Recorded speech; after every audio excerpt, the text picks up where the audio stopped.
Despierta España, que no te engañen.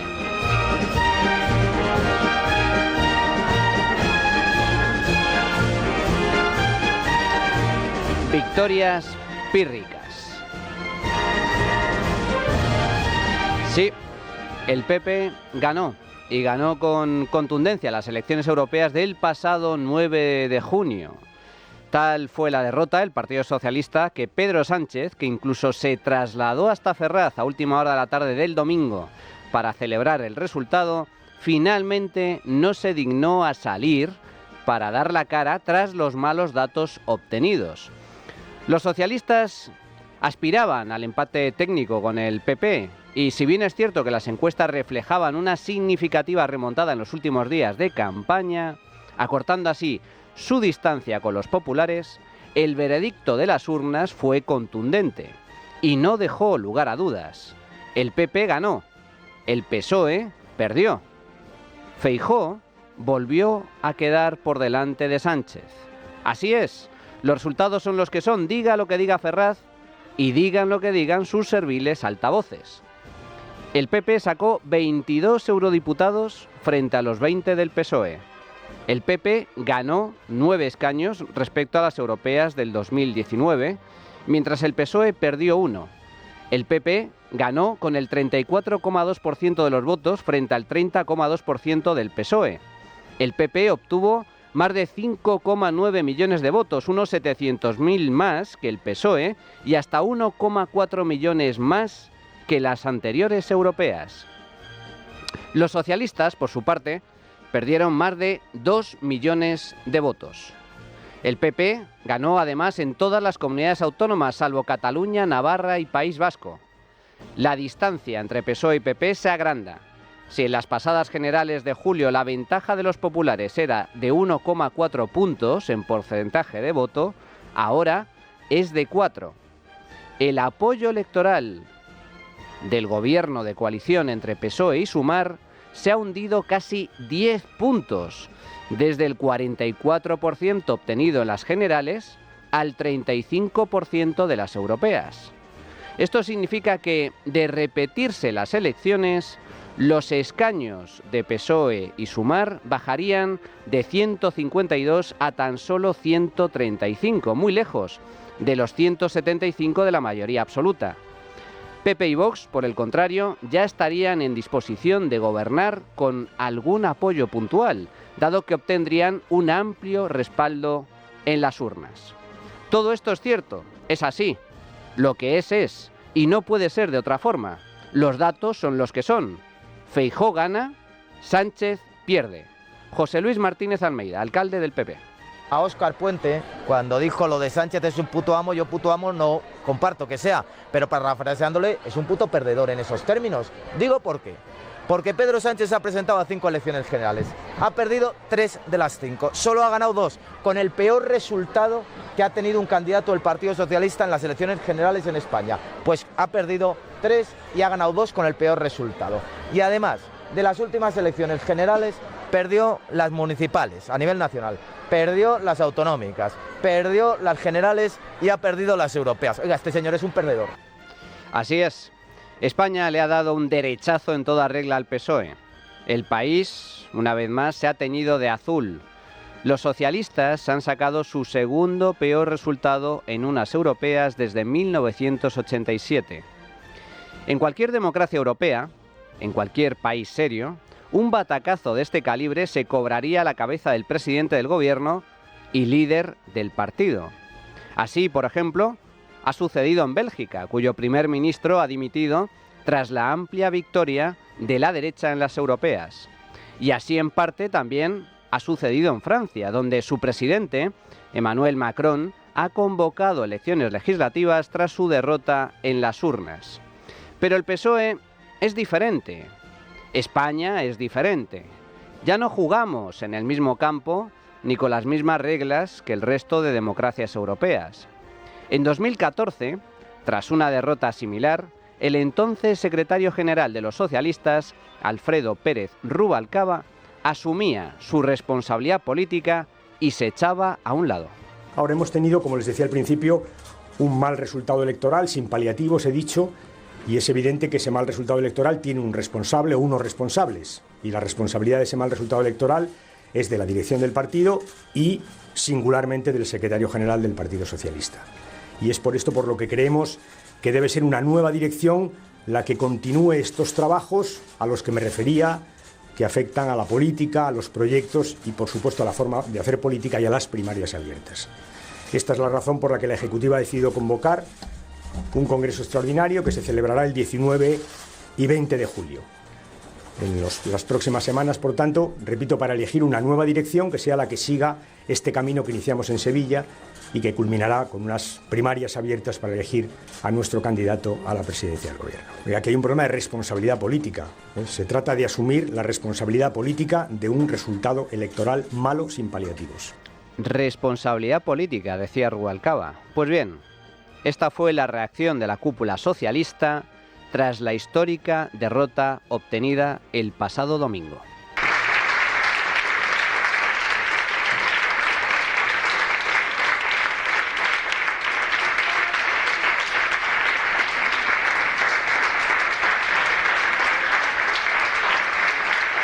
Aplausos y más aplausos. Aplausos cerrados y unánimes de la Ejecutiva Federal a su líder, Pedro Sánchez. Asunción de responsabilidades, ¿dónde? Eso ya no existe en el vocabulario del PSOE, de eso no hay rastro en la cabeza del presidente. Lo que muchos no entienden es que da igual quién quede por delante, da igual quién gane las urnas. Lo único que le importa a Sánchez es mantener el poder. Pero el poder a nivel personal, no el poder del partido. Da igual lo que le pase al PSOE, da igual lo que le pase a sus varones. Sánchez solo piensa en Sánchez. Y mientras él siga en Moncloa, el resto da exactamente igual. Y en esas estamos y en esas seguimos. El Partido Popular ha ganado las europeas. Muy bien. ¿Y qué?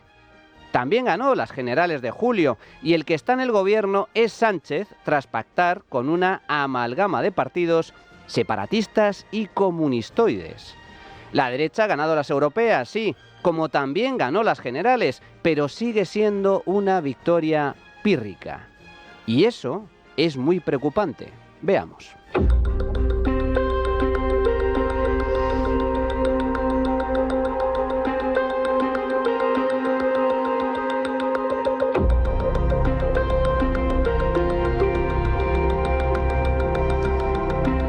Por mucho que resulte increíble, Sánchez aguanta el tipo e incluso sale fortalecido a nivel europeo. Y es que en el país de los ciegos el tuerto es el rey y Sánchez es el nuevo tuerto de la izquierda europea. La derecha ha arrasado en las elecciones comunitarias, la izquierda se ha hundido, pero el único que ha aguantado mínimamente ha sido Pedro Sánchez.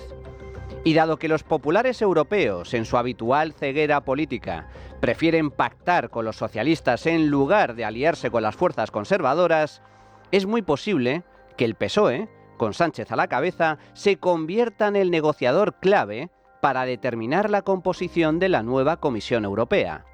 Además, aunque no fuera así, los únicos referentes del socialismo europeo que quedan en pie son Pedro Sánchez y el alemán Scholz.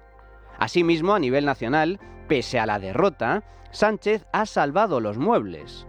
Con toda la que está cayendo, amnistía y escándalos de corrupción mediante que afectan directamente al presidente del gobierno, el suelo electoral del PSOE no baja, atención, del 30%.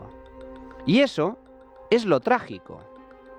Que un tercio de los votantes, un tercio, se mantenga fiel al Partido Socialista, a pesar de las mentiras, los engaños, la traición, las cesiones al independentismo, los indultos, la amnistía, la corrupción, la nefasta gestión de los servicios públicos, los impuestos, la pobreza, el populismo, la radicalización, los insultos, la polarización de la sociedad. Da igual. Siguen votando PSOE porque piensan que la alternativa es mucho peor. Se han tragado el bulo, la gran mentira, de la amenaza fascista, cuando los únicos fascistas de verdad que siguen vivos militan en las filas de la izquierda más radical. La derecha, PP y Vox, gobierna en la mayoría de comunidades autónomas y ayuntamientos, y la situación política, económica y social, lejos de empeorar, ha mejorado de forma significativa en múltiples ámbitos, en estas zonas donde gobierna la derecha. Aún así, un tercio de los votantes compran el relato de Sánchez, el espantajo de que viene la ultraderecha a arrasar con derechos y libertades, cuando la única amenaza real para los derechos y libertades de los españoles y para la democracia misma es Pedro Sánchez y sus socios. La victoria de las europeas, por tanto, es pírrica, como fue la de las generales, porque nada ha cambiado. Sánchez sigue en el poder y eso es lo único que importa. Algunos dirán que él y sus socios han perdido apoyos, y es cierto, que sin esos apoyos no puede gobernar porque no podría aprobar leyes ni presupuestos. Y también es cierto. El problema, sin embargo, es que Sánchez no es un político al uso. No se puede comparar con sus predecesores ni con sus homólogos a nivel europeo. Estamos hablando de un personaje que fue expulsado de su propio partido, por los suyos, por intentar dar un pucherazo para mantenerse al frente de la Secretaría General del PSOE. Estamos hablando de alguien que no tiene límites, que no conoce la vergüenza ni la dignidad, que está dispuesto a todo y más para seguir en Moncloa.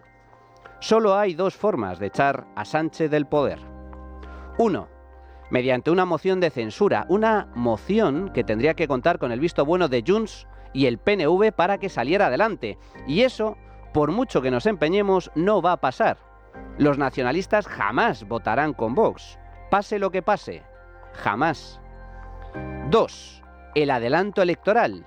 Y mucho me temo que eso tampoco va a pasar, al menos a corto plazo, tal y como avanzó el propio Sánchez esta misma semana. Dentro de 3 años, cuando haya elecciones el próximo año 2027, lo que va a suceder es que se van a presentar 3 ultraderechas, la suya, la de Alvise y la de Abascal. Y vamos a ganarles a los 3, señoría. Vamos a ganarle a usted, a Abascal y a Alvise, si no, al tiempo. 2027. Quedan 3 años. 3 largos y duros años, aunque no gobierne ni apruebe leyes ni presupuestos. Eso le da igual. Lo único que quiere Sánchez es el poder por el poder, punto. Y ahora no va a adelantar elecciones porque sencillamente las perdería. Pero entonces, ¿cuál es su plan?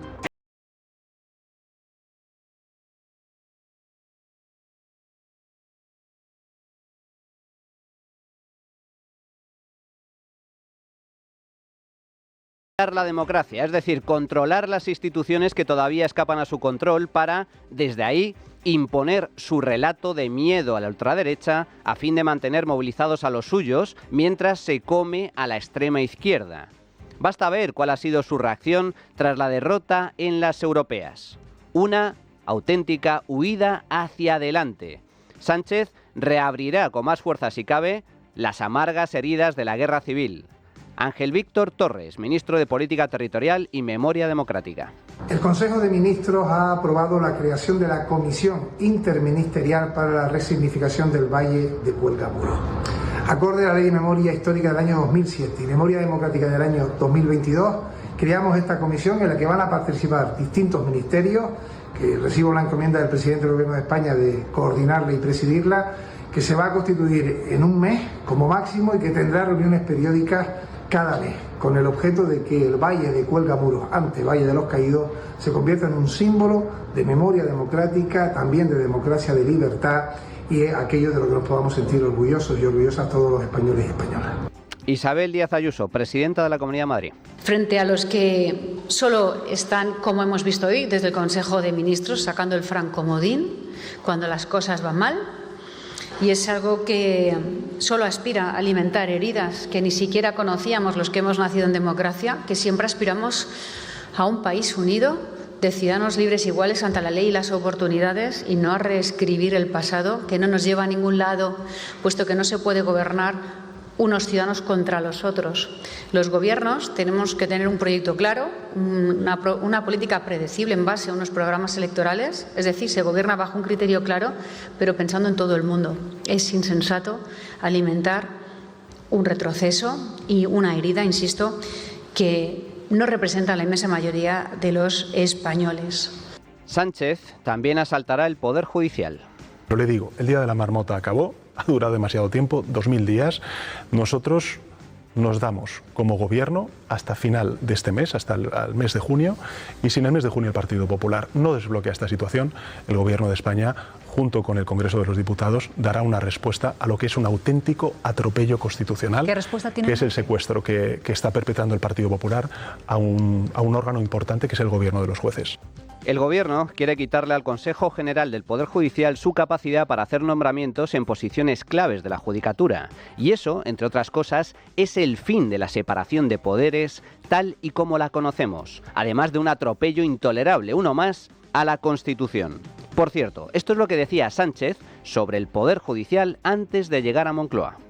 Estoy dispuesto a recortar el poder de decisión del Partido Socialista en todos esos órganos. Estoy dispuesto a que el Partido Socialista no sea quien proponga a los miembros del Gobierno del Consejo General del Poder Judicial, porque yo soy de los que cree que estas comodidades del bipartidismo a quien han hecho peor ha sido el Partido Socialista. Si usted considera o si se compromete a hacer una revisión del papel de la Fiscalía para que no sea jerárquicamente dependiente del Gobierno. Yo creo que tiene que ser autónomo e incluso a mí no me importaría que la Fiscalía General del Estado fuese elegida directamente por los ciudadanos. Siguiente paso, amordazar a la prensa libre. Gabriel Rufián, portavoz de RC en el Congreso. ¿Quieren acabar con la maquinaria del fango? Propuestas. Votemos aquí, mañana, vocales del Consejo General del Poder Judicial. Mañana. Vetemos a empresas privadas que han colaborado con la maquinaria del fango en contratación pública. Mañana. Aumentemos multas por perseguir, difamar, mentir, de 14.000 a 150.000 euros. Hagámoslo. Si se quejan, por algo será. Hagámoslo. Más allá de enviar cartas. Y sobre todo, le puedo asegurar a la gente todo esto le importa cero. Le importa cero. Mejoremos sus condiciones de vida. Porque cuando la izquierda no crea condiciones de vida, lugares de vida mejor, la derecha crea cavernas y la gente entra.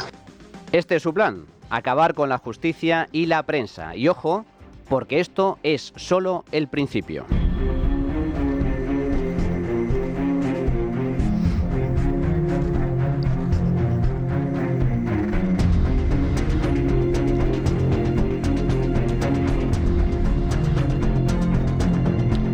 ¿Somos conscientes de hacia dónde vamos? Pues muchos españoles no, especialmente los votantes de izquierda, que lejos de alarmarse incluso apoyan esta aberrante deriva autoritaria. España ya no es una democracia de primera, estamos en segunda división y con serio riesgo de caer a tercera, en una especie de autocracia de destino incierto, pero en todo caso muy perjudicial para el conjunto de los españoles. Sánchez no va a dejar el poder y su salida no vendrá del PSOE y tampoco vendrá de Europa. La única solución posible está en manos de los propios españoles. Vivimos un punto de inflexión. El régimen del 78 ha muerto. La Constitución ha sido enterrada por el socialismo patrio tras la aprobación de la amnistía.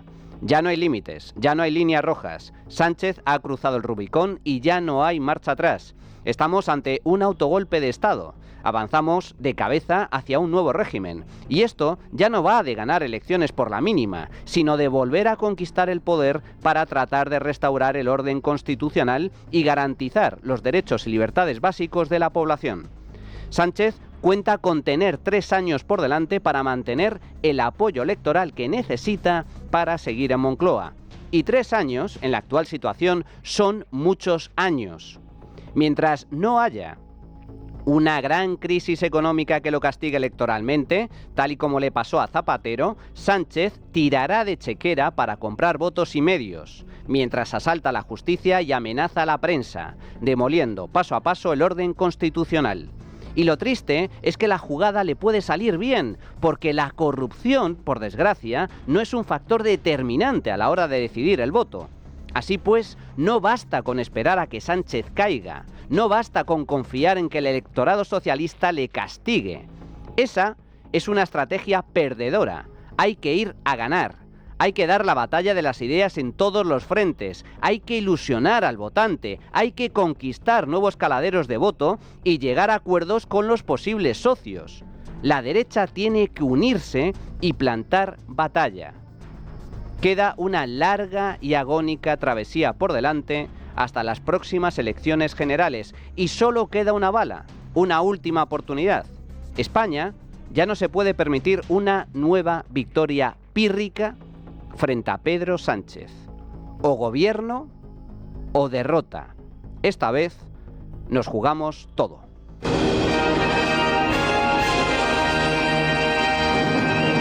La trinchera de llamas. Es Radio.